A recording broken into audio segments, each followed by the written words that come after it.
کہ اے اللہ میں نے خود کو محبوب خدا صلی اللہ علیہ وسلم کی سنتوں کا پابند بنانے کا ارادہ کیا ہے، مجھے استقامت عطا فرما۔ چھٹی دعا آپ کی یہ ہوگی کہ عمل صالح میں اپنے ساتھ ایک صالح جماعت تیار کرنے کا تجھ سے وعدہ ہے، میری مدد فرما۔ اور یہ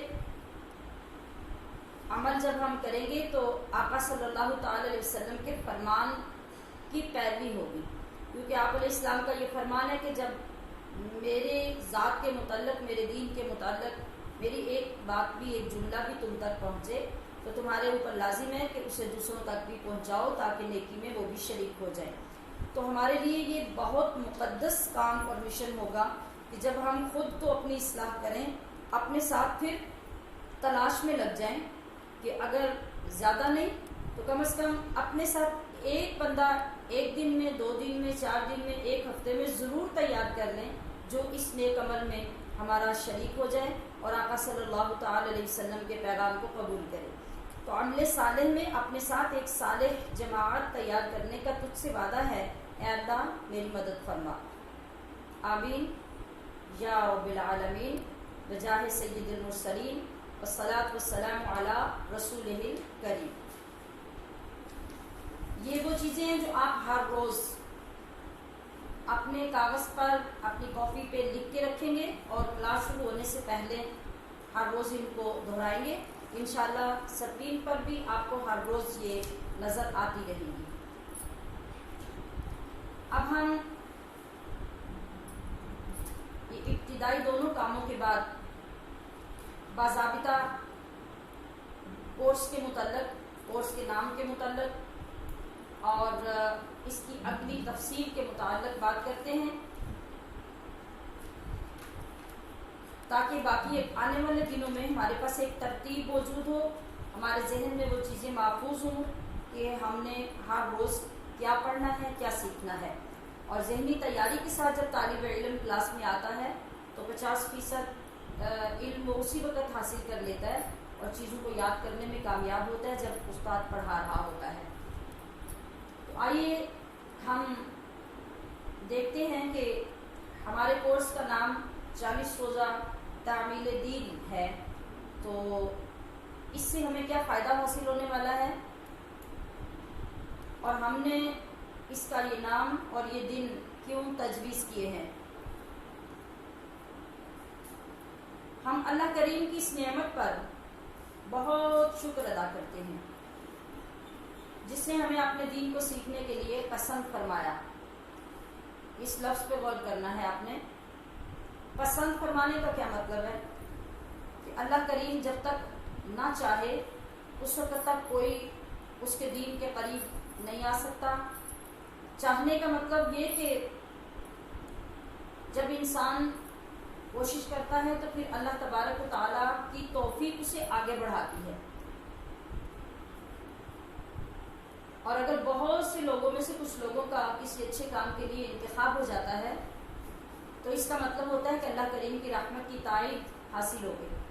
سو آج آپ سب بلکہ ہم سب بجا طور پر اس نعمت کا شکر ادا کریں کہ اللہ نے ہمیں بھی پسند فرمایا اپنے کروڑوں اربوں لوگوں میں سے کہ ہم اپنا کچھ وقت اس کے دین کو سیکھنے کے لیے، جس وقت میں اس کی رحمتیں مسلح دھار برستی ہیں، اس میں ہم وقت سپینڈ کر رہے ہیں۔ یہ اس کا بہت بڑا احسان ہے، کیونکہ نبی کریم صلی اللہ علیہ وسلم کا فرمان اقدس ہے کہ مَن یُرِدِ اللَّهُ خَیْرًا یُفَقِّهْهُ فِی الدِّین۔ اس کا مطلب یہ ہے کہ اللہ کریم جس شخص کے ساتھ بھلائی چاہتا ہے اس کو دین کی سمجھ بوجھ، قدر، عظمت، شان سمجھا دیتا ہے۔ تو گویا یہ مختصر وقت ہمارے لیے بہت بڑی نعمت اور سعادت ہے۔ دعا کرتے ہیں کہ ہمیں اس سے زیادہ نفع یعنی ایمان کی پختگی اور آخرت کی فکر نصیب ہو، آمین۔ تو اب اب دیکھیے کہ ہمارے اس کورس کا نام ہے 40 روزہ تعمیل دین کورس۔ نسبت بہت اعلیٰ چیز ہوتی ہے، یہ عام سی چیز کو بھی خاص کر دیتی ہے۔ ہم نے اپنے اس کورس کو 40 دن میں تقسیم کیا ہے، 40 کی عدد پر۔ 40 کی عدد کی برکتیں قرآن و حدیث سے، انبیاء کرام اور اولیاء کرام کے معمولات سے ثابت ہیں۔ اللہ کے ولی چلے کاٹتے ہیں تو ان کے بعد انہیں ولایت کے مقامات میں پہلے سے بلندی حاصل ہوتی ہے، قرب خدا بندی میں اضافہ ہوتا ہے۔ 40 سال کی عمر کو پہنچ کر انسان کی عقل پختہ ہو جاتی ہے۔ 40 سال ہی کی عمر مبارک میں ہمارے پیارے نبی صلی اللہ علیہ وسلم کو نبوت کا اعلان کرنے کا حکم دیا گیا۔ اس لیے ہم نے 40 دن اپنی خاص تعلیم کے لیے مقرر کیے تاکہ 40 کا فیض ہم حاصل کریں، بشرطے کہ پوری توجہ اور شوق سے ہم حاضر ہوتے رہے انشاءاللہ۔ اب دوسرا لفظ ہمارے پاس ہے تعمیل دین۔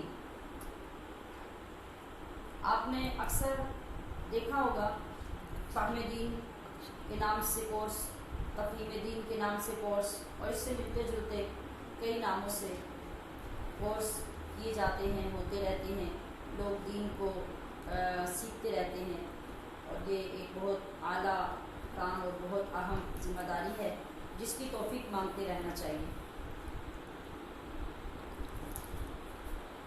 جن کے معنی ہیں دین کی سمجھ بوجھ حاصل کرنا اور دین کی تعلیم حاصل کرنا، دین کو سیکھنا، یہ سب کچھ ہے، مگر ایک مسلمان کی ذمہ داری تب پوری ہوتی ہے جب ہم دین کو سیکھنے کے ساتھ، سمجھنے کے ساتھ، پڑھنے کے ساتھ اس پہ عمل کریں۔ لہٰذا تعمیل دین نام رکھنے کا مقصد یہ ہے کہ ہم دین کو سیکھ کر اس پہ عمل کرنے کا ارادہ اور کوشش کر سکیں، اپنا محاسبہ کریں، دوسروں پر تنقید کرنے میں وقت برباد نہ کریں، اللہ رب العزت کی بارگاہ سے دعا بھی کریں گے اور یقین بھی رکھیں گے کہ وہ مالک ہمارے ارادوں کو نہ صرف تقویت عطا کرے گا بلکہ اپنے کرم سے جنت کا راستہ بھی آسان فرمائے گا انشاءاللہ العزیز۔ اب آپ یہ نوٹ فرما لیجئے کہ ہمارے کورس میں روزمرہ کے اسباق کی ترتیب و تفصیل کیا ہوگی۔ ہر روز ہمارا سبق 4 حصوں پر مشتمل ہوگا۔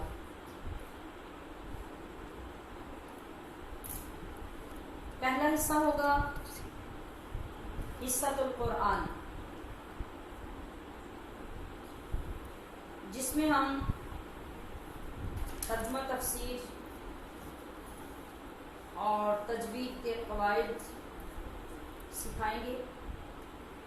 ترجمہ تفسیر ان منتخب صورتوں اور آیتوں کا ہوگا جو ہم نے اس کورس کے لیے منتخب کی ہیں۔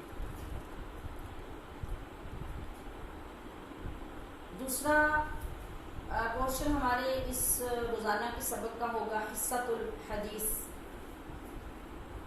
مع روزمرہ کی معصورہ دعائیں، یعنی ہم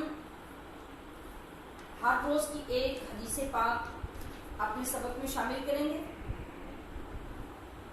حدیث پاک مختصر الفاظ پر مشتمل ہوگی جو آسانی سے اکثر بہنیں یاد کر سکیں گی، اور اس میں بھی ہم نے اس کا انتخاب اس لیے کیا کہ حضور نبی اکرم صلی اللہ تعالی علیہ وسلم نے فرمایا کہ میری امت میں سے جو شخص امور دینیہ سے متعلق میری 40 احادیث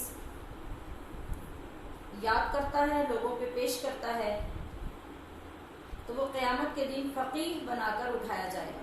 اور یہ بہت بڑی فضیلت ہے، یہ بہت بڑی شان ہے، اور یہ بہت بڑا مقام ہے کہ اگر ہم دیکھیں کہ ایک مختصر سا وقت، مختصر سا حصہ آقا علیہ السلام کے فرمودات عالیہ میں سے ہم یاد کرتے ہیں اور پھر وہ دوسروں تک وقتاً فوقتاً پہنچاتے رہتے ہیں.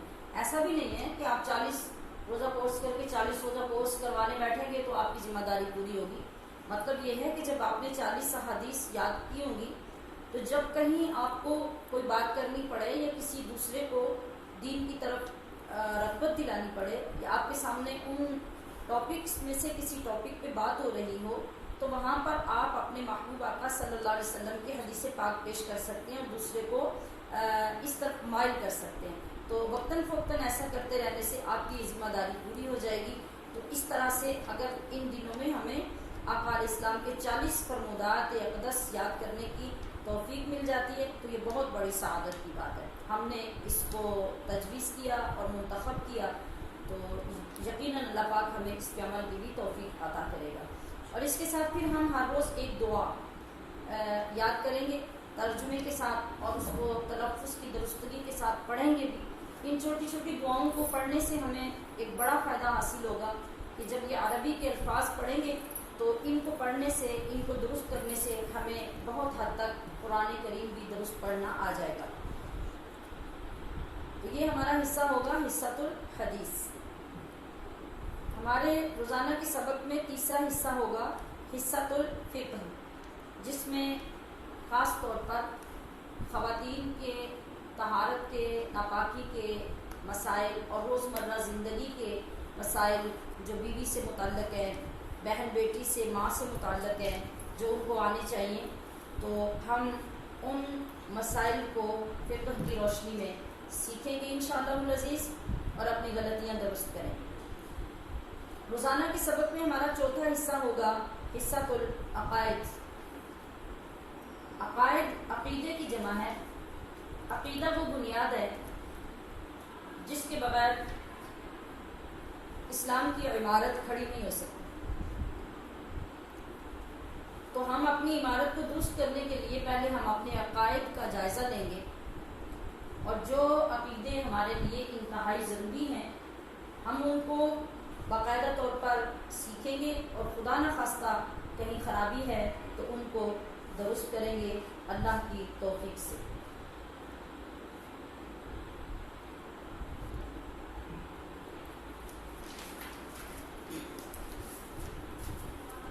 تو آج چونکہ ہمارا پہلا دن ہے ہم یہ ساری ترتیب اپنے پاس نوٹ کریں گے، اس کی ترتیب کو ذہن نشین کریں گے اور روزانہ کے مختلف اسباب کے لیے اپنے ذہن کو ظاہری طور پہ، باطنی طور پہ تیار کریں گے انشاءاللہ العزیز. تو یہ آغاز کی چیزیں آپ نے سمجھی. اب چونکہ ہمارا سب سے پہلا حصہ سبق کا ہے حصۃ القرآن، اور حصۃ القرآن میں نے کہا کہ ہم تجوید کے قواعد کے ساتھ اس کو سمجھیں گے اور پھر جو بھی حصہ ہم قرآن شریف کا پڑھیں گے اس کا ترجمہ بھی پڑھیں گے اور تفسیر بھی اللہ کے فضل سے پڑھیں گے. تو سب سے پہلے مجھے آپ کی خدمت میں یہ وضاحت پیش کرنی ہے کہ قرآن کریم کو تجوید کے ساتھ پڑھنے کی ضرورت کیا ہے. سب سے پہلے اس پہ لیکچر ہوگا کیونکہ ہماری بچیاں جب بہت سے علاقوں سے پڑھنے کے لیے آتی ہیں اور واپس جاتی ہیں تو پھر کئی خواتین بھی اور کئی لوگ بھی ان سے یہ اعتراض کرتے ہیں کہ آج کے دور میں تجوید کے ساتھ پڑھنے کا رواج ہوا ہے، ہم نے تو ساری زندگی ایسے پڑھا ویسے پڑھا، لہٰذا ان کے خیال میں تجوید کے ساتھ پڑھنا پڑھانا اور اس پہ زور دینا غلط ہوتا ہے. سو میں یہ عرض کر دوں کہ جو خواتین و حضرات یہ کہتے ہیں تو میرا بہت ادب سے ان سے سوال ہے کہ آپ تعلیم حاصل کرنے کے لیے کہاں گئے ہیں؟ کسی مستند دارالعلوم میں، کسی درسگاہ میں، کسی مستند عالم دین کے پاس، کسی مجود قاری کے پاس؟ کہاں آپ گئے اور پھر انہوں نے آپ کو ویسا قرآن پڑھایا جس طرح آپ کو پڑھنے کی عادت ہے. کہیں نہیں گئے. گھروں میں محلوں میں ہمیشہ سے یہی دیکھا اور سنا جاتا ہے کہ جو کوئی فارغ خاتون بوڑھی ہے، اس کا کوئی کام کاج نہیں ہے، تو وہاں 5 6 سے 8 10 10 20 بچے سپارے لے کے بیٹھ جاتے ہیں اور وہ پڑھانا شروع کر دیتی ہے. کون پوچھنے والا ہے کہ وہ کیا پڑھا رہی ہیں اور بچے کیا پڑھ رہے ہیں، کس کو سمجھ ہے، کس کو علم ہے. اب جب وسائل بڑھے، علم کے اسباب عام ہوئے، مدارس زیادہ بنے، لوگوں نے زیادہ علم حاصل کیا اور علم عام ہوا، ہماری مساجد میں، ہمارے مدارس میں علماء کرام تشریف لائے، اور انہوں نے جب یہ علوم سیکھے اور ان تک یہ بات پہنچی کہ یہ قرآن پاک کے پڑھنے کے جو احکام ہیں، جو اس کے مسائل ہیں، وہ کیا ہیں. لازمی بات ہے کہ تبھی ہمارے علاقوں میں، ہماری مساجد میں، ہمارے ماحول میں یہ چیزیں آئیں.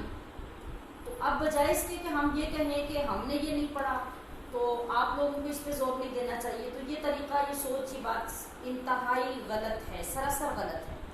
ہمیں حق کو قبول کرنا ہے اور اپنی غلطیوں کو ٹھیک کرنا ہے، چاہے ہمیں ان کا 90 سال کی عمر میں جا کے علم ہو. یہ نہیں کہنا کہ ہم نے نہیں پڑھا تو آپ بھی یہ نہیں پڑھ سکتے. آپ نے جب کہیں سے پڑھا ہی نہیں، آپ کے پاس کوئی تعلیم مستند ہے ہی نہیں، تو پھر آپ ایسا نہیں کہہ سکتے. بلکہ آپ کے لیے رحمت کی بات یہ ہے کہ آپ کو جب بھی تعلیم مل رہی ہے، خواہ وہ اپنے بچے یا بچی سے یا پوتے یا پوتی سے کیوں نہ ہو، آپ اسے حاصل کریں اور اللہ کا شکر ادا کریں کہ زندگی میں اللہ نے آپ کو اپنا کلام درست کرنے کا موقع عطا فرمایا ہے. تو آئیے ہم دیکھتے ہیں کہ تجوید کیا ہے اور تجوید کے ساتھ قرآن کریم پڑھنا کتنا ضروری ہے، اور اگر نہ پڑھیں تو پھر اس سے ہماری تلاوت میں اور اس کے جو ثواب میں کچھ کمی ہوتی ہے یا نہیں ہوتی. تو قرآن عظیم ارشاد فرماتا ہے سورہ مزمل میں، اللہ کریم کا ارشاد ہے وَرَتِّلِ الْقُرْآنَ تَرْتِیلًا، اور قرآن کو ترتیل کے ساتھ پڑھو. ترتیل کیا ہے؟ ترتیل کا مطلب ہے کہ قرآن کریم کو تجوید کے قواعد کے ساتھ پڑھا جائے. اب آپ یہ سوچ رہے ہوں گے کہ تجوید کیا ہوتی ہے. تو ترتیل کا لفظی معنی تو ہے خوب ٹھہر ٹھہر کر پڑھنا، مگر اس ٹھہر ٹھہر کا مطلب یہ نہیں کہ آپ وقفہ کر کے پڑھیں، مطلب الحمد للہ رب، اس طرح نہیں. ٹھہر ٹھہر کے پڑھنے کا مطلب ہے کہ ہر حرف کو اس کے مخرج اور صفات کے ساتھ خوب سنوار کر پڑھا جائے. اسی سنوارنے اور نکھارنے کو عربی میں تجوید کہتے ہیں. جیسے عربی میں کہا جاتا ہے کما جبد الشیء ای حسنہ،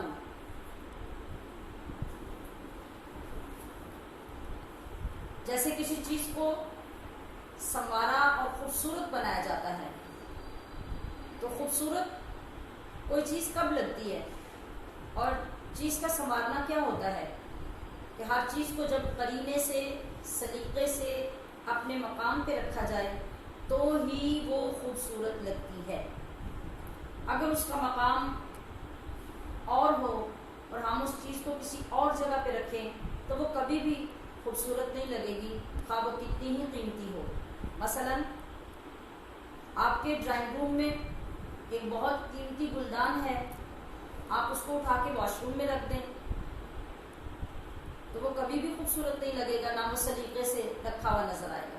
اسی طرح واش روم میں اگر آپ کا لوٹا یا بالٹی بہت ہی قیمتی کیوں نہ ہو، آپ اس کو اٹھا کے ڈرائنگ روم میں رکھ دیں تو وہاں وہ کبھی بھی رکھی ہوئی اچھی نہیں لگے گی، کیونکہ یہ اس کا مقام نہیں ہے. تو قرآن کریم کے جو حروف ہیں وہ کیسے سنوارے جاتے ہیں، ان کو کیسے نکھارا جاتا ہے، ان کے ادا کرنے کے بھی مقامات ہیں، ان کی بھی جگہیں ہیں. جب تک ہم ان کو ان جگہوں سے نہیں ادا کرتے اور نکالتے، اس وقت تک یہ حروف نہ تو خوبصورت پڑھے جاتے ہیں، نہ خوبصورت لگتے ہیں، اور نہ ہی قرآن کریم کو سنوارنا ممکن ہو سکتا ہے. تو ہمیں حکم یہ ملا کہ قرآن کو سنوار کر، نکھار کر، خوبصورت کر کے پڑھو. اتنی تاکید اس لیے کی گئی کہ قرآن رب کریم نے اپنے محبوب مکرم کی زبان میں نازل کیا ہے۔ تو آپ سوچئے کہ اس زبان کی رب کے ہاں کیا شان ہے، یہاں تک کہ اللہ پاک نے جنت کے لیے بھی محبوب کی عربی زبان کا انتخاب فرمایا۔ اسی لیے آقا علیہ الصلوۃ والسلام کے زبان اور لب و لہجے میں تلاوت کا حکم دیا گیا۔ ارشاد ہوتا ہے اقرأ القرآن بلحون العرب، یعنی عرب کے لب و لہجے میں قرآن پڑھو۔ اور ہم عربی نہیں ہیں، اہل زبان نہیں ہیں، ہم عجمی لوگ ہیں، لہٰذا اب ہم عربی لہجے میں کیسے پڑھیں؟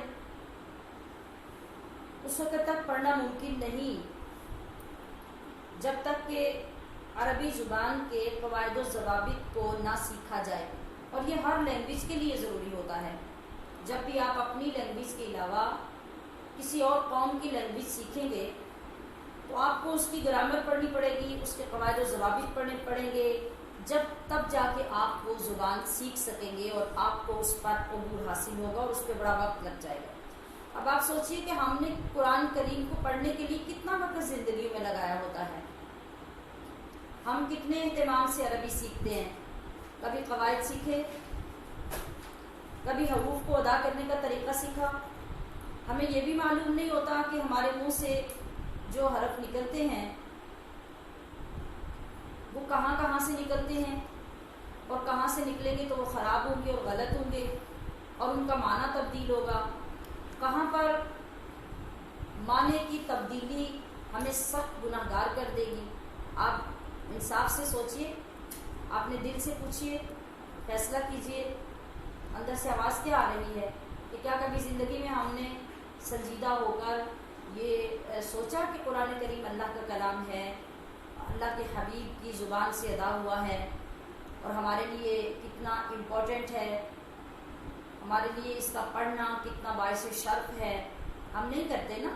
تو یہ پھر اس لیے میں نے بار بار یہ گزارش کی کہ پھر سمجھیے کہ آج بھی ہم زندہ ہیں، صحیح سلامت ہیں، ہماری شعور، ہمارا عقل، ہمارا دماغ کام کر رہا ہے، اور ہم نے اس طرف توجہ دی تو یہ اللہ کا بہت احسان ہوا۔ تو ہمیں اس وقت کو بہت ہی قیمتی سمجھنا چاہیے جس میں ہم اللہ کے پاک کلام کو سیکھنے کے لیے تیار ہوئے ہیں۔ تو میں آپ سے یہ عرض کر رہی تھی کہ اسی سے ہمیں معلوم ہوتا ہے، یعنی قواعد و ضوابط سے، کہ کون سا حرف کہاں سے اور کیسے ادا ہوتا ہے۔ اگر ہم یہ نہیں سیکھتے تو ہم بہت بڑی غلطیوں، یہاں تک کہ کفر و شرک کے مرتکب ہو جاتے ہیں۔ اس لفظ کو نوٹ کر لیجیے، قرآن کریم میں غلطیاں کر کے ہم بسا اوقات کفر و شرک کے مرتکب ہو جاتے ہیں، یعنی ہم سے کفر ہو رہا ہوتا ہے اور ہمیں علم ہی نہیں ہوتا، ہم سے شرک ہو رہا ہوتا ہے اور ہمیں علم ہی نہیں ہوتا۔ جہاں سے حرف ادا ہوتا ہے، یعنی منہ کے جس حصے سے، اس کو مخرج کہتے ہیں۔ کیا کہتے ہیں؟ آپ بھی دہرا لیجیے سب کے، کیا کہتے ہیں؟ اس کو مخرج کہتے ہیں۔ یہ مخرج کیا ہے؟ یہ خرجن سے بنا ہے، خرجن، خرجن سے ہی خارج ہوتا ہے، اسی سے اخراج ہوتا ہے، اسی سے مخرج ہے۔ خرجن کا مطلب ہوتا ہے کسی چیز کا نکلنا، خارج، خارج کا مطلب نکلنے والا بھی ہوتا ہے اور نکلنا بھی ہوتا ہے۔ اخراج کا مطلب ہوتا ہے نکالنا، یعنی کوئی دوسرا کسی چیز کو نکالے گا، اور مخرج کہتے ہیں کسی چیز کے نکلنے کی جگہ یا نکلنے کا مقام۔ اب آپ نے اچھی طرح سمجھ لیا کہ خارج نکلنا یا نکلنے والا، اور اخراج نکالنا، اور مخرج نکلنے کی جگہ۔ تو ہمارے منہ کے جن جن جگہوں سے حرف ادا ہوتے ہیں نا ان کو مخرج کہتے ہیں ایک، اور زیادہ جو ہے مخرج کی جمع ہے مخارج. مخرج ایک نکلنے کی جگہ اور مخارج زیادہ جگہیں. چونکہ ہمارے پاس جو حروف ہوتے ہیں عربی میں، ہمارے جو الف با تا سا حروف ہیں ان کو کہتے ہیں حروف تہجی، حروف ہجائیہ بھی کہتے ہیں. ہجائیہ 2 آنکھوں والی ہے کے ساتھ یا ہاتھی والی ہے کے ساتھ لکھا جاتا ہے. حروف ہجائیہ یا حروف تہجی یہ 29 حروف ہیں جو قرآن کریم میں استعمال ہوتے ہیں. تو اب ان کے مختلف مخارج ہیں، مطلب کچھ حروف ایسے ہیں جو ایک مخرج سے ایک سے زیادہ نکلتے ہیں، مطلب 2 حرف کبھی ایک مخرج سے، کبھی 3 حرف ایک مخرج سے، کبھی اکیلا حرف ایک مخرج سے. تو اس لحاظ سے ہمارے منہ میں مخرج ایک نہیں بلکہ زیادہ مخارج ہیں. تو مخارج کا جاننا اور سیکھنا، میں نے 2 لفظ استعمال کیے، آپ ان پہ توجہ کریں گے. ایک ہے جاننا، ایک ہے سیکھنا. یہ دونوں ہمارے لیے ضروری ہیں. کیسے؟ جاننے کا یہ مطلب ہے کہ میں آپ سے پوچھوں آپ بتائیے کہ الف کہاں سے ادا ہوتا ہے، آپ مجھے بتا دیں، یہ ہے جاننا زبانی. آپ نے یاد کیا ہوگا، آپ بتا دیں گے. میں آپ سے سوال کروں کہ آپ بتائیے کہ واؤ کہاں سے ادا ہوتا ہے، آپ جواب دے دیں کہ واؤ یہاں سے ادا ہوتا ہے، یہ آپ نے پڑھا تھا اور یاد کر لیا تھا. یہ ہو گیا جاننا. سیکھنا کیا ہے؟ میں آپ سے یہ کہوں گی کہ آپ الف ادا کریں. اب آپ جب ادا کریں گے تو وہ غلط ہوگا. میں آپ سے کہوں کہ آپ واؤ ادا کریں، آپ جب ادا کریں تو غلط ہوگا. مطلب مثال کے طور پہ میں نے کہا کہ آپ بولیں واؤ کیسے پڑھتے ہیں، تو آپ کہیں گے واؤ، تو یہ غلط ہوگا. اس کو صحیح پڑھنے کا طریقہ ہوگا واؤ، ہونٹ گول کیے جائیں گے، گول اس طرح کہ آپس میں ملائے نہیں جائیں گے، ناتمام ملانے سے گنچے کی طرح گول کرنے سے ادا ہوگا واؤ. اور اب یہ کیا ہوا کہ آپ نے جانا تو ہے مگر سیکھا نہیں. تو ہمارے لیے جاننا بھی ضروری اور سیکھنا بھی ضروری ہو. ہمیں معلوم ہو کہ ہم نے ان کو کیسے ادا کرنا ہے. ابھی تو میں یہ آپ کو چیزیں اور چیزوں کا فرق بتا رہی ہوں، اور انشاءاللہ ہمارا مقصد یہی ہے کہ ہم ان کو جانیں گے بھی اور ان کو سیکھیں گے بھی اللہ کے فضل سے.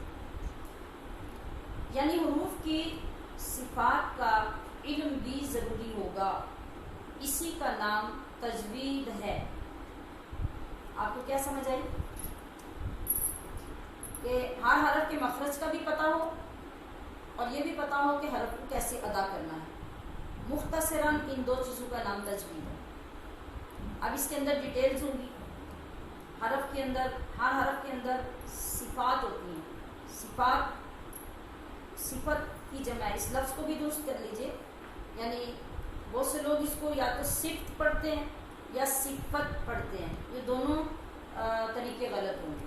صفت ہوگا سواد کے نیچے زیر، فا کے اوپر زبر اور تا ساکن. صفت، صفت بھی نہیں اور صفت بھی نہیں. صفت، صفت کی جمع ہے صفات.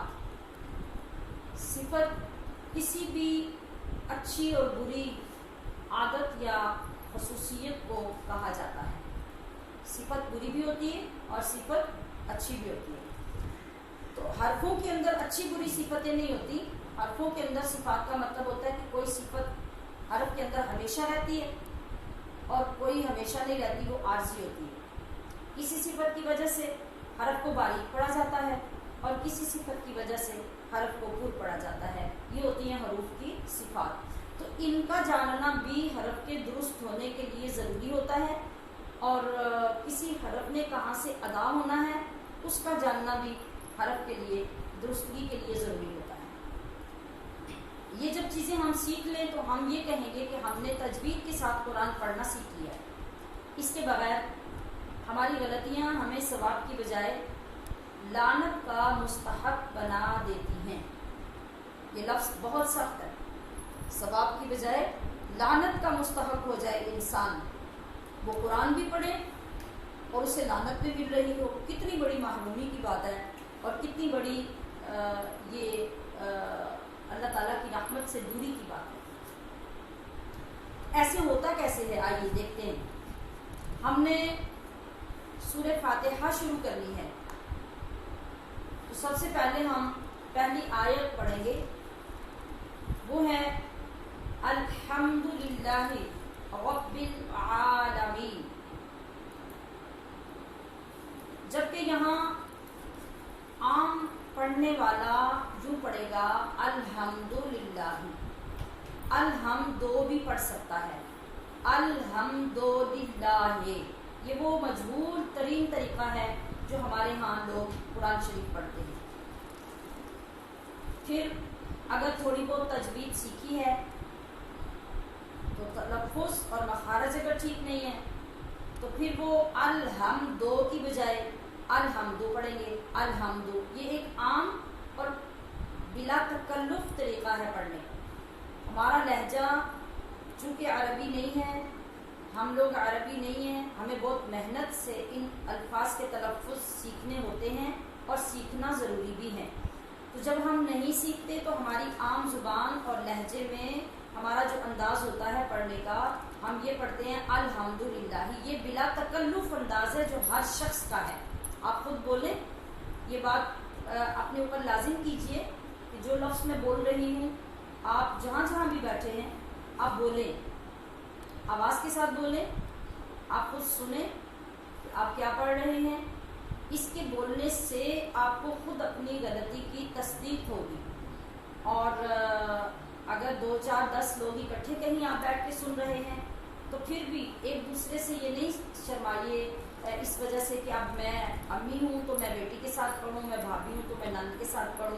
شرمانے والا کبھی دین کیا بلکہ کوئی بھی علم سیکھ نہیں سکتا۔ تو علم سیکھنے میں آپ میں شرمانا نہیں ہے۔ آپ ایک بہت اہم اور بہت بڑی سعادت حاصل کر رہے ہیں ان غلطیوں کو دور کر کے، تو یہ شرمائے بغیر آپ بولیں گے، اپنی آواز خود سنیں گے اور ایک دوسرے کے ساتھ بھی دہرا کے چیک کریں گے، تو انشاءاللہ یہ طریقہ اگر آپ نے اختیار کر لیا تو بہت جلدی آپ اپنی غلطیوں کو درست کر سکیں گے۔ صرف مجھ سے نہیں سنیے بلکہ جب میں بولوں آپ خود بھی بول کے اس کو دہرائیے کہ آپ کی آواز کیسے نکل رہی ہے۔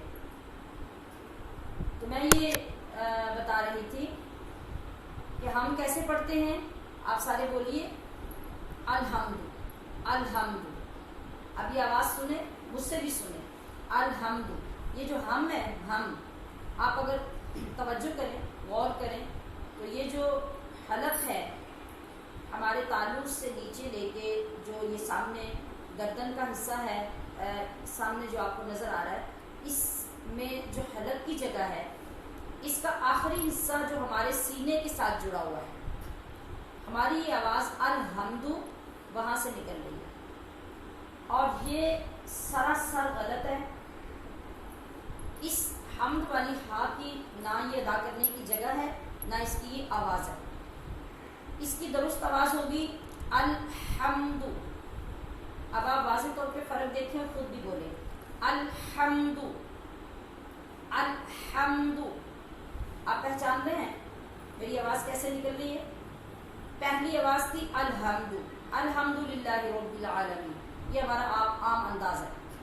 جبکہ درست یہ پڑھنا ہے الحمد۔ یہ کیسی آواز ہے؟ جب آپ کبھی بہت ٹھنڈا پانی پیتے ہیں سخت پیاس کے بعد، اس کے بعد پھر آپ ٹھنڈی سانس لیتے ہیں، ایسے کر کے آپ کی آواز ہوتی ہے۔ یا پھر آپ ہاف ٹافیز جب لیتے ہیں، اس کے بعد جب سانس کھینچتے ہیں تو وہ جو ٹھنڈی آواز پیدا ہوتی ہے، یہ اس طرح اس ہا کی آواز آنی چاہیے۔ کیسے؟ الحمد، حمد۔ اب یہ ہا کا اصل مخرج اور یہ اس کی اصل آواز ہے۔ ہم پڑھتے ہیں الحمد، یہ جو ہم والی ہا ہے یہ وہ ہا ہے جو حمزہ سے پہلے ہوتی ہے، اور یہ جو ہا والی ہا ہے یہ وہ ہے جو جیم کے بعد ہوتی ہے۔ آپ دیکھیے کہ کتنا فرق ہے۔ یہ ہماری مستقل غلطی ہے جس کو ٹھیک کیے بغیر نہ ہماری نماز درست ہے اور نہ ہماری تلاوت۔ آگے آ جائیے، ہم نے سورۃ الاخلاص شروع کرنی ہے تو ہم نے سب سے پہلی آیت پڑھنی ہے قل هو اللہ احد۔ قل هو اللہ، پھر یہ وہی آواز ہے جو ہماری بلا تکلف آواز نکلتی ہے، اور وہی مخرج ہے جو بلا تکلف ادا ہوتا ہے، قل هو اللہ، جبکہ اس کی اصل آواز اور اصل مخرج کیا ہے؟ یہ جو قل هو اللہ ہے، یہ تالو کے سخت حصے اور زبان کی جڑ کے ساتھ یہ حرف ادا ہوتا ہے، جبکہ اصل جو قل هو اللہ میں قاف ہے یہ 2 نقطوں والا قاف ہے، یہ کتاب والا، یہ ڈنڈی والا قاف نہیں، 2 نقطوں والا جو قاف ہے یہ تالو کے نرم حصے اور زبان کی جڑ سے ادا ہوتا ہے، اور اس کی آواز ہوتی ہے قل هو اللہ احد، قل هو اللہ احد۔ اب آپ فرق دیکھ لیجئے، پہلے ہم نے پڑھا تھا قل، آپ پڑھ رہے ہیں قل، آپ بھی بولیے جی، آپ کو فرق محسوس کریں، آپ نے اپنی آواز سنی، قل اور قل، یہ فرق ہے، اور اس کو مشق سے اور مشق کی کثرت سے آپ نے درست کرنا ہے۔ حالانکہ قرآن پڑھنے اور پڑھانے نیز تلاوت کرنے والے کی شان کیا ہے؟ صحیح بخاری کی حدیث ہے جس حضرت عثمان نے روایت کیا، نبی کریم صلی اللہ علیہ وسلم فرماتے ہیں قال خیرکم من تعلم القرآن وعلمہ، آپ نے فرمایا کہ تم میں بہترین ہے وہ شخص جو قرآن سیکھے اور دوسروں کو سکھائے۔ مگر ہم نے اوپر کیا پڑھا؟ بسا اوقات ہم قرآن کو یوں پڑھ رہے ہوتے ہیں کہ قرآن ثواب دلانے کی بجائے ہم پر لعنت کر رہا ہوتا ہے۔ وہ کون سے مقامات ہیں؟ ان میں سے 2 مقامات میں نے ابھی آپ کے سامنے عرض کیے ہیں کہ الحمد کی بجائے الحمد پڑھتے رہنا اور قل کی بجائے قل پڑھتے رہنا، یہ وہ مقام ہے جہاں ثواب نہیں، وہاں بہت بڑی غلطی، بہت بڑا گناہ ہو رہا ہے۔ کیسے؟ جب آپ نے کہنا ہے الحمد، اس ہا کے ساتھ جو معنی بنتا ہے وہ ہے کہ تمام تعریفیں للہ، اللہ کے لیے، اور جب آپ نے کہا الحمد تو اس کا مطلب ہے کہ اللہ کے لیے کمزوری اور ناتوانی ثابت کر رہے ہیں آپ، نعوذ باللہ من ذالک۔ یہ صرف ہا کو ہا سے آپ نے بدلا تو یہ صورت بنی۔ اسی طرح آپ نے جب قل کہنا تھا اور قل هو اللہ کہا تو قل هو اللہ کا مطلب تھا آپ کہہ دو کہ اللہ احد ایک ہے۔ جب آپ نے کہا قل هو اللہ احد، اب اس کا مطلب ہو گیا کہ کھا لو اللہ ایک ہے۔ اب مجھے بتائیے کہ پہلی جگہ پر ہم نے ہا کو ہا سے بدلا تو ہم نے اللہ کو کمزور ثابت کر دیا، یہاں پہ ہم نے اللہ کو کھانے والی چیز بنا دیا صرف اپنے مخرج کی غلطی کی وجہ سے۔ تو آپ اندازہ کر لیجئے کہ نزاکت کتنی ہے، غلطی کتنی بڑی ہے، کتنی سخت اور سنگین غلطی ہے کہ اللہ کی ذات کو ہم کیا سے کیا بنا رہے ہیں اپنی جہالت کی وجہ سے۔ اب دوسری طرف آئیے کہ جب ہم درست قرآن شریف پڑھنے کے قابل ہو جاتے ہیں اور بہت محنت کے ساتھ اس میں کامیابی حاصل کرتے ہیں، اگرچہ ہمیں مشکل لگتا ہے، تو حضرت سیدہ عائشہ رضی اللہ تعالی عنہا روایت فرماتی ہیں کہ نبی اکرم صلی اللہ علیہ وسلم نے ارشاد فرمایا الماہر بالقرآن، جو قرآن کا ماہر ہے۔ قرآن کا ماہر کون ہوتا ہے؟ جو قرآن کو قواعد و ضوابط کے ساتھ پڑھنے کی صلاحیت پیدا کر لیتا ہے، یعنی مجوید قاری بن جاتا ہے، تجوید کے ساتھ پڑھتا ہے۔ مع السفرۃ الکرام البررہ، معزز و مکرم فرشتوں اور معزز و مکرم نبیوں کے ساتھ قیامت میں اٹھایا جائے گا۔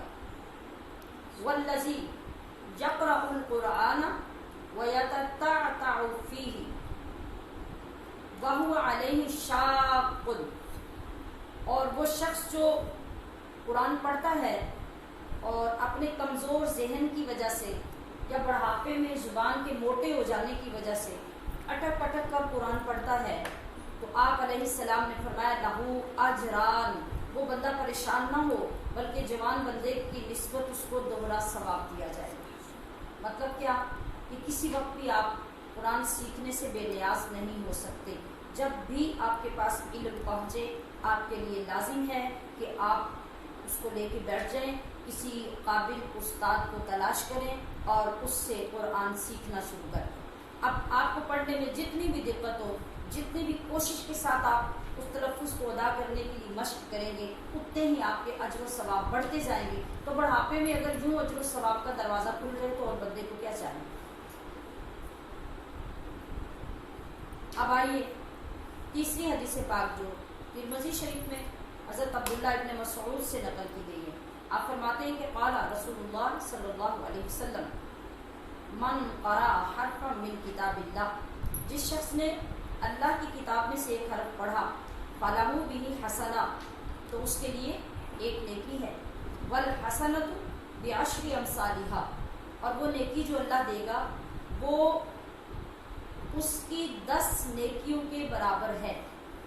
لا اقول الف لام میم حرف، اور آپ علیہ السلام نے ارشاد فرمایا کہ میں یہ نہیں کہتا کہ الف لام میم ایک حرف ہے، ولیکن الف حرف، اور لیکن الف ایک حرف، ولام حرف، اور لام دوسرا حرف، ومیم، اور حرف میم تیسرا حرف۔ مطلب آپ جب صرف الف لام میم ہی پڑھیں گے تو رب کریم آپ کو درست ہونے کی صورت میں 30 نیکیاں عطا فرما رہا ہے۔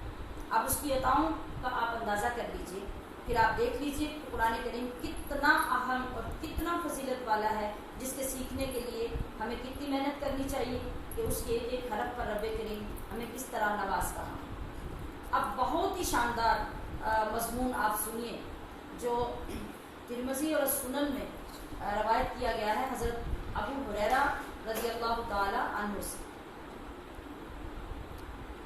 وہ نبی علیہ الصلوۃ والسلام سے روایت کرتے ہیں کہ آپ علیہ السلام نے فرمایا یجیء صاحب القرآن یوم القیامہ، قیامت کے دن قرآن پڑھنے والا آئے گا، فیقول، تو اس کو دیکھ کر قرآن کہے گا یا ربی، اے رب، حرہ ہو، اس کو زیور پہنا، فیلبس تاج الکرامہ، تو صاحب قرآن کو، یہاں صاحب قرآن سے مراد کیا ہے؟ دنیا میں قرآن کی تلاوت کرنے والا۔ صاحب قرآن کو کیا کیا جائے گا؟ فیلبس تاج الکرامہ، قرآن کی تلاوت کرنے والے کو عزت کا تاج پہنایا جائے گا۔ ثم یقول یا رب، قرآن پھر بولے گا، پھر کہے گا اے اللہ زد ہو، اسے اور زیادہ عطا کر، فیلبس حلۃ الکرامہ، اب قرآن کی تلاوت کرنے والے کو عزت کا پورا لباس عطا کیا جائے گا، پہنا دیا جائے گا۔ ثم یقول یا رب، قرآن پھر بولے گا۔ آپ ذرا اس سے لذت حاصل کیجیے، لطف اندوز ہوئیے کہ کتنی اعلیٰ عبارت میں آپ کے سامنے پیش کر رہی ہوں کہ یہاں اللہ ہے، اللہ کا دربار ہے، قرآن ہے، قرآن متجسم ہو کر ایک جسم کے ساتھ، ایک صورت کے ساتھ وہاں کھڑا ہے، اور وہ قرآن پڑھنے والے کو آنر دلا رہا ہے، جس نے زندگی میں اس قرآن کے ساتھ دوستی کی تھی، محبت کی تھی، اس کی تلاوت کرتا رہا، اس کی عزت کرتا رہا، اس کے سیکھنے پہ محنت کی، تو اب قرآن اللہ کے دربار میں پہنچ گیا۔ جب قرآن کی تلاوت کرنے والا آیا تو وہ اللہ سے سفارشیں کر رہا ہے۔ پہلی سفارش کی کہ اللہ، کیا عرض کیا کہ اے اللہ اس کو زیور پہنا، تو اللہ نے کرامت کا تاج پہنایا۔ پھر فرمایا اللہ اسے اور زیادہ عطا کر، تو پھر اللہ نے کرامت اور بزرگی کا پورا لباس قرآن پڑھنے والے کو پہنا دیا۔ پھر قرآن نے کہا اے اللہ آپ اس سے راضی ہو جا، تو فیرضى عنہ، تو اللہ اس قرآن پڑھنے والے سے راضی ہو جائے گا. فیقال لہ، پھر اس قرآن کی تلاوت کرنے والے کو، قرآن کی تلاوت کرنے والے کا مطلب جو ہمیشہ قرآن پڑھنے کا عادی ہوگا، اس کو یہ کہا جائے گا اقرأ ورقا، کہ قرآن پڑھتا جا اور جنت کے زینے چڑھتا جا. وَتُزَادُ بِكُلِّ آیَةٍ حَسَنَةٍ، اور پھر ہر آیت کے بدلے میں اس قرآن پڑھنے والے کی نیکی بڑھتی جائے گی. وہ قرآن پڑھتا جائے گا، جنت کے زینے چڑھتا جائے گا، جہاں جا کے اس کی تلاوت ختم ہوگی اللہ وہ مقام اس کو عطا کر دے. عزیز طالبات، آپ اللہ کی رحمتوں کا اندازہ کیجیے اور ملنے والے ثواب پہ غور کیجیے، اور ایک نظر اپنی تلاوتوں اور قرآن کریم کے ساتھ تعلق پر بھی ڈالیے، تو فیصلہ کرنے میں قطعاً دیر نہیں لگے گی کہ ہماری تلاوتیں تو ہرگز اس قابل نہیں ہیں کہ اتنے اجر و ثواب دلا سکیں. اعلیٰ چیز تو اعلیٰ چیز ہی کے بدلے ملا کرتی ہے نا، جبکہ ہم نے تو قرآن کریم کو سیکھنے کے لیے کبھی سوچا ہی نہیں، الا ماشاء اللہ. یاد رکھیے کہ دنیا کا واحد علم قرآن یعنی علم دین ہے، جس کی غرض و غایت اور مقصد ہر علم سے منفرد ہے. لے گروپ سے پی ایچ ڈی تک کتنے لوگ ہیں جو یہ بتا سکیں گے کہ ان کے پڑھنے کی غرض و غایت کیا ہے؟ ہمارے بچے اسکول جاتے ہیں، کیوں جاتے ہیں؟ اکثر میجورٹی اسکول اس لیے جاتی ہے کہ اس ایج میں لوگ اسکول جاتے ہیں. ہماری بچیاں matric F A B A M A اس لیے کرتی ہیں کہ اگر کم پڑھی لکھی ہوگی تو رشتہ نہیں آئے گا. اس سے زیادہ چند گنتی کے لوگوں کے علاوہ کس کو معلوم ہوتا ہے کہ ہماری تعلیم کا مقصد کیا ہے؟ اگر مقصد کا پتہ ہو تو ہمارے ماں باپ بچیوں کو وہ تعلیم دلائیں جو پریکٹیکل لائف میں ان کے کام آنے والی ہو. ایک بچی کو ماسٹر کروا دیا جاتا ہے، انجینئرنگ کروا دی جاتی ہے، اور اس جگہ پر اس کی شادی ہو جاتی ہے جہاں سارا دن وہ کچن سے باہر ہی نہیں آ سکتا. اس کو اس انجینئرنگ نے کیا فائدہ دیا؟ اس کو کیا پتہ چلا تعلیم حاصل کرتے، یا ماں باپ کو کیا پتہ چلا کہ اس کی تعلیم کی غرض و غایت کیا ہے، مقصد کیا ہے؟ اچھا انسان بننا تھا تو قرآن پڑھنے سے زیادہ کون سی کتاب پڑھ کے انسان اچھا انسان بن سکتا ہے؟ کون سی شخصیت ہے جس کا اس میں حسنہ رول ماڈل ہو سکتا ہے کائنات کے لیے؟ اور اگر کوئی ہنر سیکھنا تھا تو پھر عورت کو وہ ہنر سکھایا جاتا جو اس کی زندگی میں کام آتا، جس سے وہ اپنی زندگی کو بھی مضبوط کر سکتی، آنے والی نسلوں تک وہ ہنر منتقل کر سکتی، اور اپنی فیملی کو وہ مضبوط کر سکتی. مگر ایسا تو کیا ہی نہیں گیا. وہ تعلیم سکھائی گئی، وہ تعلیم میں وقت لگایا گیا، 20-25 سال لگ گئے، مگر اس کی تعلیم کا پریکٹیکل لائف کے ساتھ بہت کم کہیں تعلق نظر آتا ہے. ورنہ بس جو پڑھا تھا وہ اسناد ماں باپ کے گھر پڑھی رہی اور بیٹی رخصت ہو کے سسرال چلی. واحد یہ ایک علم ہے جس کی غرض و غایت کا پہلے دن سے انسان کو پتہ ہوتا ہے. وہ کیا؟ وہ اللہ کا قرب اور اس کی معرفت. قدم قدم پر اجر و ثواب کے خزانے لٹائے جاتے ہیں. تو علم قرآن کی پہلی سیڑھی کیا ہوا؟ پہلی سیڑھی علم تجوید، جس سے ہمیں قرآن کو درست پڑھنے کا پتہ چلتا ہے، اور یہی علم تجوید ہے جس سے ہم قرآن کو درست پڑھ سکیں گے اور پھر سمجھ سکیں گے کہ عمل کا مرحلہ کیسے آئے گا اور ہم عمل کس طرح کر سکیں گے. جب ہمیں کسی لفظ کی سمجھ ہی نہیں آئے گی کہ اس میں کیا فرمایا جا رہا ہے تو عمل کیوں کر ہو سکے گا؟ تو تجوید کی غرض و غایت کیا ہے؟ قرآن کو صحیح پڑھنا. اور اس کو سیکھنے کا فائدہ کیا ہے؟ اللہ کی خوشنودی اور اس کی بارگاہ سے اجر و ثواب کا حصول. ورنہ اس کے بغیر ساری زندگی ہم قرآن ختم کرنے میں لگے رہیں تو فرمان مصطفیٰ صلی اللہ علیہ وسلم کے مطابق قرآن تو ہم پہ لعنت کرتا رہے گا اور ہم ثواب کی امید پہ بیٹھے رہیں گے۔ آقا صلی اللہ علیہ وسلم نے پہلے ہی فرما دیا کہ رب قاری للقرآن والقرآن یلعنہ، بہت سے قاری قرآن ایسے ہوتے ہیں کہ وہ تو قرآن کی تلاوت میں لگے ہوتے ہیں مگر قرآن ان پر لعنت کرتا ہے۔ اس کا ذکر آغاز میں بھی ہم کر چکے ہیں۔ تو عزیزات محترم، ہم نے آج یہ ساری چیزیں سمجھی کہ ہمارے لیے اس پر محنت کرنا کتنا ضروری ہے، ورنہ اس سے پہلے بھی جن لوگوں نے تجوید نہ پڑھی، اپنا وقت اور زندگی ضائع کی اور قرآن کریم سے کچھ حاصل نہ ہو سکا، تو آگے بھی اگر ہم یہ نہیں سیکھیں گے تو ایسا ہی ہوگا۔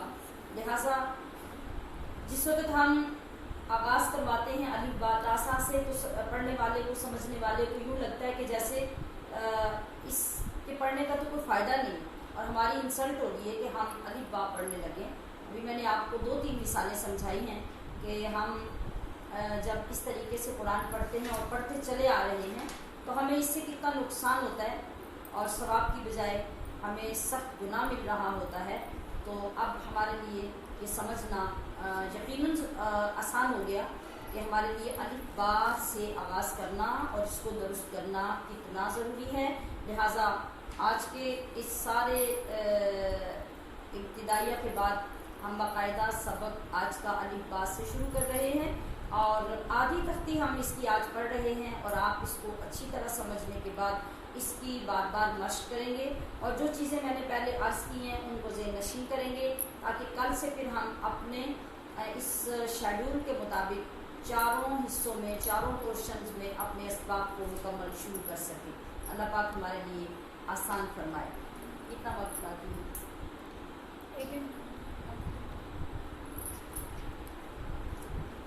جی، تو ابھی آپ کے سامنے اسکرین پر حروف تہجی نظر آ رہے ہیں، الف با تا سا۔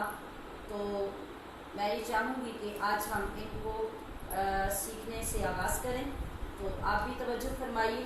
تعوذ اور تسمیہ جو ہے یہ ہم برکت کے لیے تو آج پڑھیں گے، لیکن تلفظ کے ساتھ ہم الف با تا سا مکمل کرنے کے بعد پھر پڑھیں گے انشاءاللہ۔ تو آج ہم الف با سے آگے سبق کا آغاز کرتے ہیں۔ آپ اس طرف توجہ فرمائیے، غور سے دیکھیے، تو میں آپ کو مشق شروع کرواؤں۔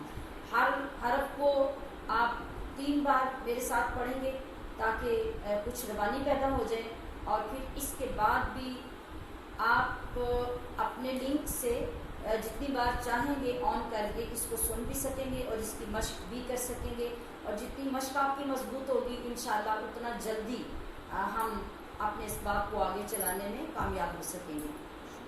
تو آئیے، آپ مجھے سننے کے بعد پڑھیں گے، میرے ساتھ نہیں پڑھیں گے، یعنی پہلے میں پڑھوں گی، آپ توجہ سے سنیں گے، اور پھر اس کے بعد آپ اپنی آواز کے ساتھ پڑھیں گے۔ میں نے پہلے عرض کیا کہ آپ شرمائیں گے نہیں کہ میں الف با پڑھوں، یہ آپ کے لیے یہی آغاز ہے، اور 29 حروف پر پورے قرآن کریم کا دار و مدار ہے۔ جب یہ 29 حروف ہمارے ٹھیک ہو جائیں گے تو سمجھ لیجئے کہ ہمارا قرآن شریف ٹھیک ہو جائے گا۔ اعوذ باللہ من الشیطان الرجیم، پھر پڑھیں گے اعوذ باللہ من الشیطان الرجیم، اعوذ باللہ من الشیطان الرجیم، بسم اللہ الرحمن الرحیم۔ اسے بھی 3 بار پڑھیں گے، بسم اللہ الرحمن الرحیم، بسم اللہ الرحمن الرحیم۔ ابھی آپ دیکھ رہے ہیں کہ جو علامات حروف تہجی کی قاعدے میں ہوتی ہیں ان کے نیچے جو آواز بنتی ہے اردو میں وہ بھی لکھی گئی ہے، تو آپ نے اس کی طرف پڑھتے ہوئے توجہ کرنی ہے، میں ساتھ ساتھ وضاحت عرض کرتی رہوں گی۔ سب سے پہلے ہم نے پڑھنا ہے الف، آپ بھی بولیے الف۔ اب آپ نے میرے اگلے لفظوں پہ غور کرنا ہے، یہاں جب ہم سواد کے پڑھنے کی کوشش کرتے ہیں تو بہت سے بچے اس کو الف پڑھنا شروع کر دیتے ہیں. الف وہ جی سمجھتے ہیں کس طرح زیادہ خوبصورت ہو رہا ہے. تو ایسے نہیں کرنا. اردو میں جو لکھا ہوا ہے نا نیچے الف اوپر لکھا ہوا ہے، تو اس کو پڑھتے ہوئے اگر ہم اعراب لگائیں تو اس کے پڑھنے کا طریقہ ہوتا ہے، یہ جو الف لکھا ہے اس کے اوپر زبر آتی ہے، لام کے نیچے زیر آتی ہے اور فا ساکن ہو جاتی ہے. تو اس کی آواز پھر بنتی ہے الف آ ڈی آ ڈی آ ڈی ایسے، اور پھر فا ساکن ہو جاتی ہے. اب آ لی کہنا یہ غلط ہے، اور الف الف یہ کہنا یہ بھی غلط ہوگا. یہ چونکہ عام طور پہ ہمارے بچوں اور ہماری بچیوں کی یہ غلطی ہوتی ہے، اس لیے میں خود ابھی سے آپ کو بتا رہی ہوں کہ جب آپ اس کی مشق کریں آپ کو یہ میری کہی ہوئی بات یاد رہے کہ آپ نے ایسے نہیں پڑھنا. آپ نے اس کو پڑھنا ہے الف، جتنا آپ نے حمزہ کو اوپر کرنا ہے اتنا ہی لام کی آواز کو نیچے کرنا ہے. الف اور فا ساکن. الف بولیے الف الف الف.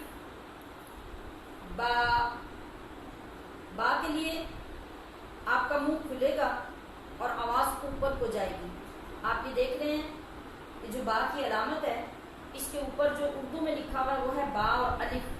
تو با کے ساتھ جو الف جڑا ہوا ہے اس کی آواز کو بھی ہم نے ادا کرنا ہے، تو یہ بن جائے گا با. اب آپ نے اس کو بے کبھی نہیں کہنا، یعنی جب بھی آپ قاعدہ عربی کا پڑھیں گے تو آپ نے اس کو بے نہیں کہنا. یہ پڑھنے کا اس کا طریقہ ہے کہ اس کو ہم بولیں گے با، اور اتنا ہی لمبا کریں گے جتنا میں لمبا کر رہی ہوں.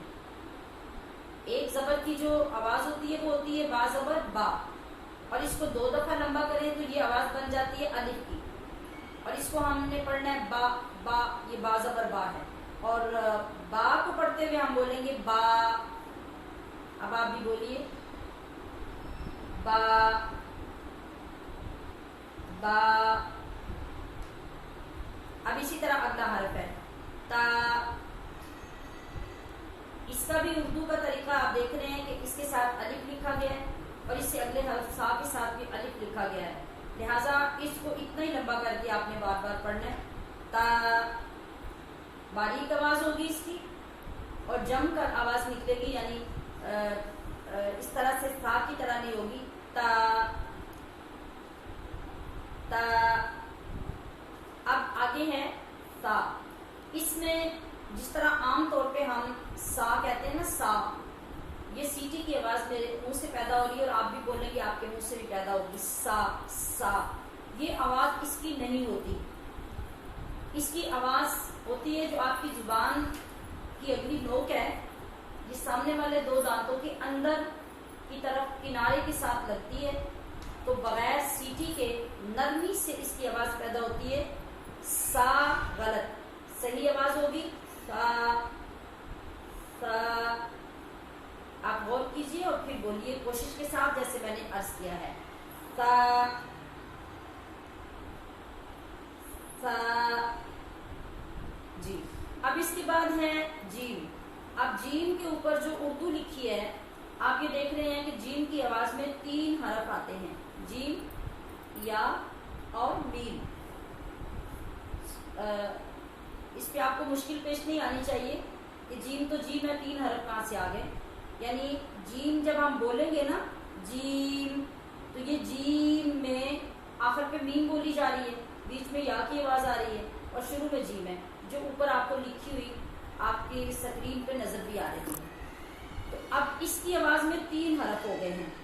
یہاں آپ ایک قاعدہ یاد رکھ لیجئے، جب ہم الف با تا سا پڑھیں گے تو جتنے حروف کی آواز 3 حرفوں والی ہوگی اس کو زیادہ لمبا کر کے مد کے ساتھ پڑھیں گے، اور جو 2 حرفوں والی آواز ہوگی جیسے با تا پڑھا ہے تو اس کو کم لمبا کریں گے جتنا ابھی ہم نے کیا.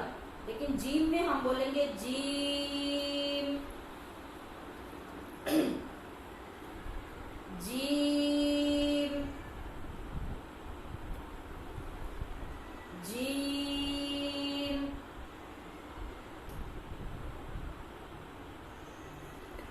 جی. اب اس کے بعد وہ ہا ہے جس کی بات ہم نے پہلے بھی کی ہے. یہ ہا